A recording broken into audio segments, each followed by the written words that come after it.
Som vi kan se, så er der jo ikke kun forskel på de forskellige sociale klassers, eller bare klasser, øh, indkomst, men også forskellige andre parametre, ligesom vi kan se her generelt om klasserne, har man inddelt dem i forskellige, eller man har kigget på forskellige ting, og så kigget på, hvad der er forskel i de forskellige klasser.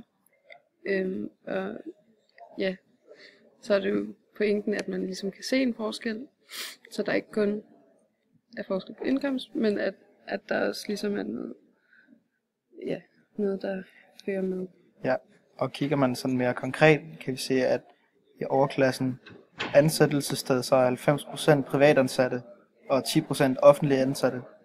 Og kigger vi på underklassen, så er de uden for arbejdsmarkedet. Så der er tydelig forskel på de to klasser, og kigger man på middelklassen, så er 55% privatansatte og 45% offentlige ansatte. Hvis man kigger på for eksempel kriminalitet, kan vi se, at færdselslov, hele 3,6% af overklassen er dømt for at overtræde færdselsloven i løbet af et år. Og kun 1,8% af underklassen er blevet dømt for efter færdselsloven i løbet af et år. Og det kan måske være i forhold til muligheder, at overklassen har flere penge, så de kan købe bedre biler. Og underklassen har ikke så mange penge, så de bliver nødt til at tage offentlig transport. Så de har ikke rigtig samme mulighed for at overtræde færdselsloven. Man kan også se, at der er en kategori, der hedder særligt om børnene af klasserne, hvor det ligesom, altså hvis vi bare kigger på sådan noget som karakter, så kan man jo se tydeligt forskel på gennemsnit i overklassen og underklassen. Ja. Så ja, der er også noget social arv der. Ligesom. Ja. Hvor bor klasserne, har vi også været inde og kigge på her på siden.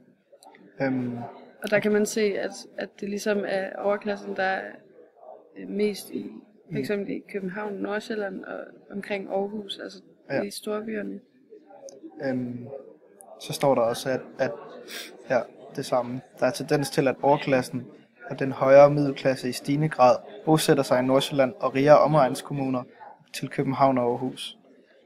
Hvis vi kigger på arbejderklassen, så kan vi se, at det er meget sådan fordelt i de mindre kommuner. Der bor lidt rundt omkring i København og de store byer. Men der står også her, at arbejderklassen udgør halvdelen af befolkningen. I over 10 kommuner i Danmark, arbejderklassens andel af befolkningen har dog været faldende over tid. Så der er ikke lige så mange, som der har været. Ja.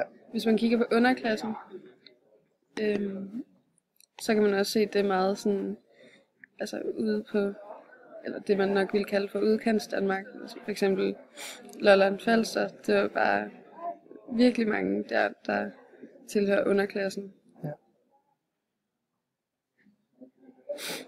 Ja, det er det.